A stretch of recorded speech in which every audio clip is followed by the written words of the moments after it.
Hello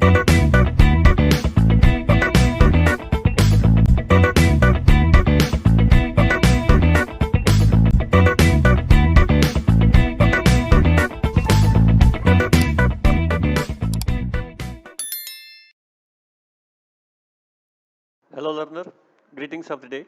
Welcome to my video lecture. In the last video we have seen about IPv6, that is Internet Protocol version 6, its header format. In this video we will be continuing with the IPv6, that is importantly we will be talking about transition from IPv4 to IPv6, how exactly the internet users changed from IPv4 to IPv6, and we will also discuss about some of the aspects of IP security, that is IPsec.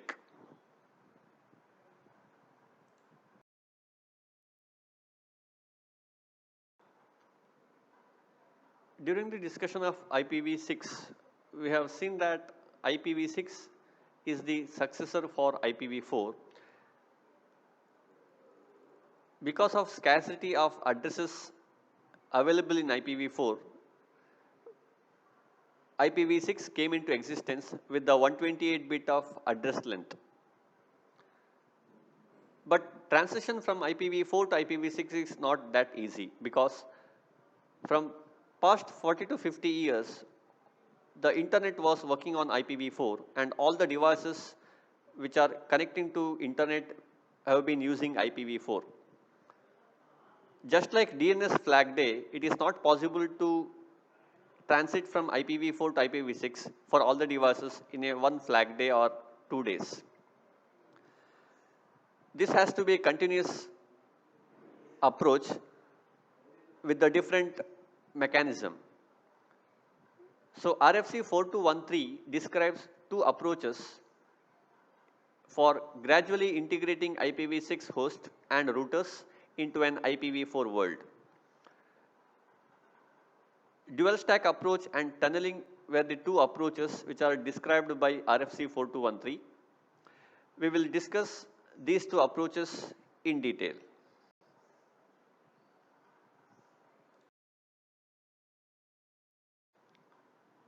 The first approach which is used for transiting from IPv4 to IPv6 is dual stack.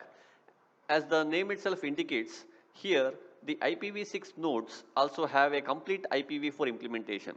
That means all the nodes can able to use IPv6 as well as IPv4 according to the requirement.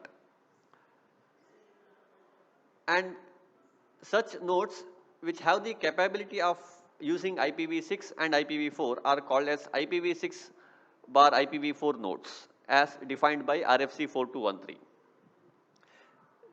They have the ability to send and receive both IPv4 and IPv6 datagrams.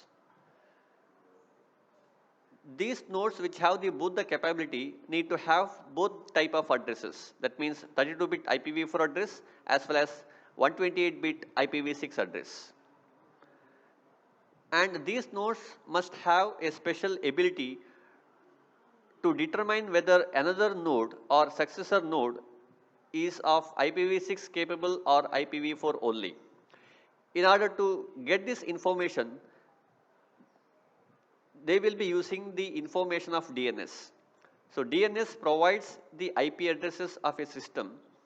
So if at all a DNS provides only the IPv4, then a node can only work on IPv4 address. If at all a system can able to work on IPv6, then DNS provides both IPv4 and IPv6 address. Based upon this information, a node can determine whether another node is IPv6 capable or IPv4 only capable.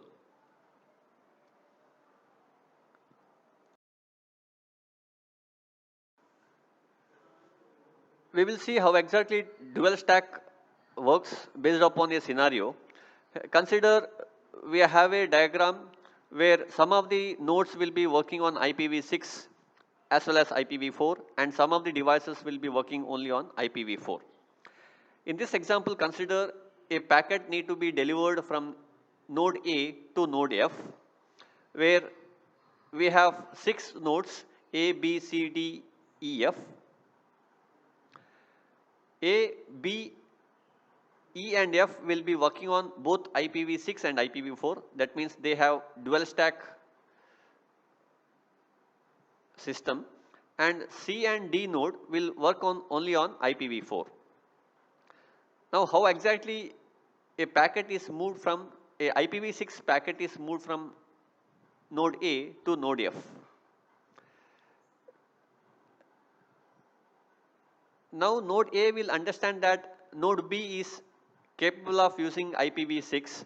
That is why node A will transfer the packet by using the IPv6 header. That is why it adds flow label, source address and destination address along with the data. So this much is the IP header along with the data. So enter becomes the datagram. So we can say that a packet which is moving from A to B is IPv6 packet.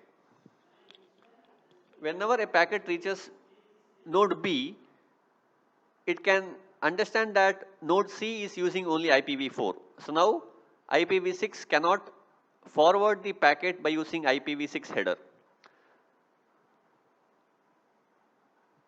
In this case, node B will transfer the packet by using IPv4 header. Here it adds source address and destination address. The actual source is A and the actual destination address is F along with the data. So here we use IPv4 packet which is going from B to C.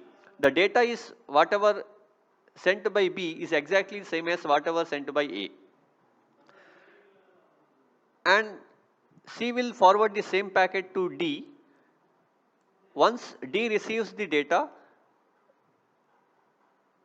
D will forward the IPv4 packet because D will work only IPv4 stack. So it exactly has the same header and data whatever the C has delivered.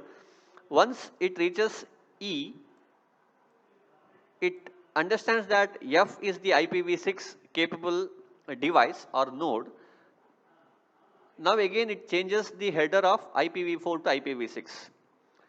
In this case, what exactly happens is the value which is given by the source is missed for flow label, because in IPv4 there is no field called as flow label. That is why whenever it reaches to the destination, there is a changes in the header part. So this is one of the disadvantage of dual stack, where some of the fields value will be missed whenever it reaches to the destination.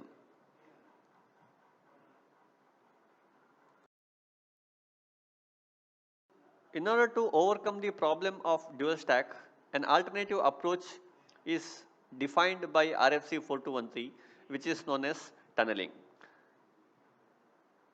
The intervening set of IPv4 routers between two IPv6 routers are called as tunnel. In order to carry a IPv6 packet through IPv4 network or between IPv4 devices, we use a tunnel between them. This is the logical view of a tunnel,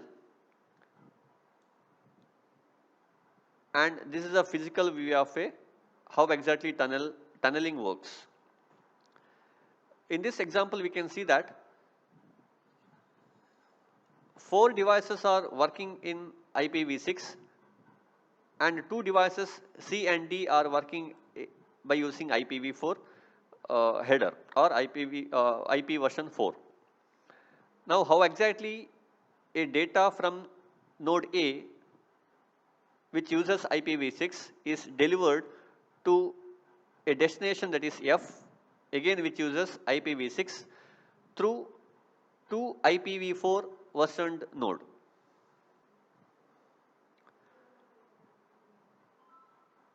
So as we have seen in the last example, the sender node will exactly uses IPv6 header with the flow label, source address and destination address along with the data. Once it reaches IPv4 node, instead of altering the header part, the entire IPv6 packet will be considered as the data for IPv4 node. You can see here the entire packet whatever it has received, it is nothing but IPv6 packet, is encapsulated by using IPv4 header. Now node C thinks that IPv6 packet as a entire data. So in place of data, it puts the entire packet of IPv6 and then it adds the source address and destination address.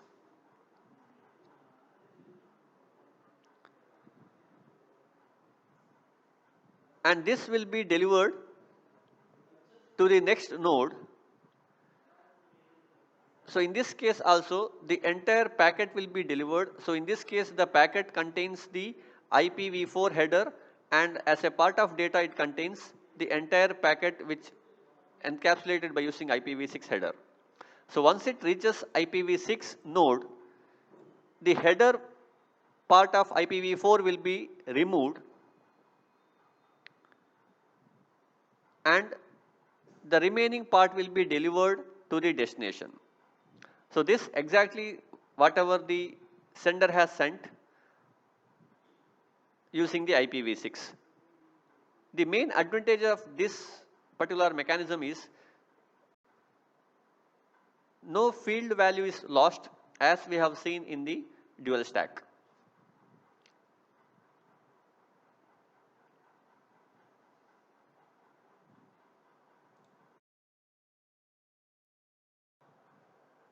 Now we will see how exactly Internet protocol provides security for the data whatever transferred through the network.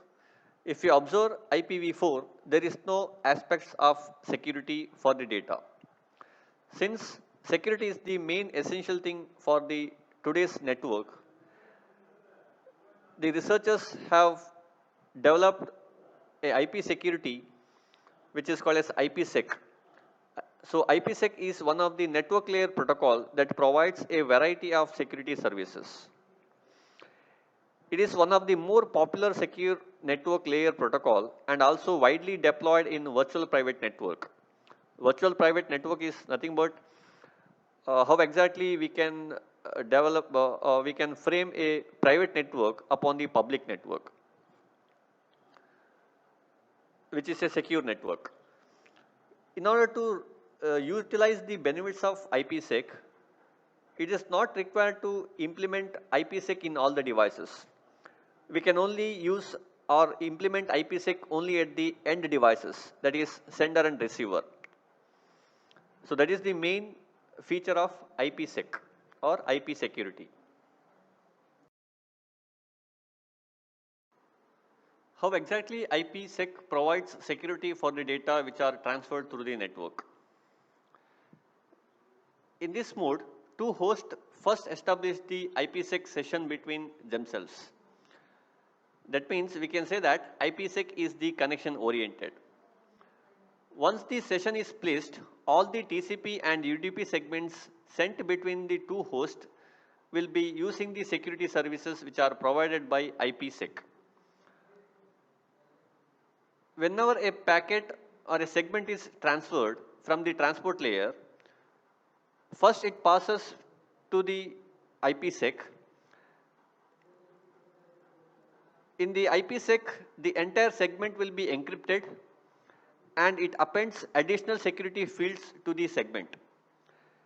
And this segment which are encrypted then encapsulated by using the ordinary IP datagram. The sending host then sends the datagram into the internet which transports it to the destination host. Once the receiver receives the data, the receiver IPsec decrypts the segment and passes the unencrypted segment to the transport layer. So this is how the IPsec provides the security for the data which are transferred through the network.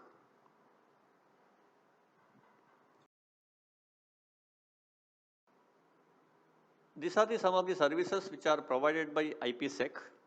The first service is cryptographic agreement. That means it provides the mechanism that allows the two communicating hosts to agree upon cryptographic algorithm and security keys.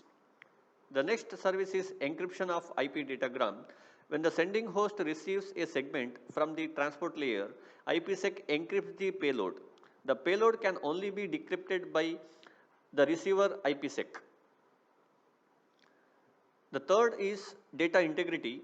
IPsec allows the receiving host to verify that the datagram's header fields and encrypted payload were not modified while the datagram was en route from source to destination. The last one is origin authentication. When a host receives an IPsec datagram from the trusted source, the host is assured that the source IP address in the datagram is the actual source of the datagram. So this is how it authenticates the sender, and which provides data integrity along with encryption of data using cryptographic algorithms.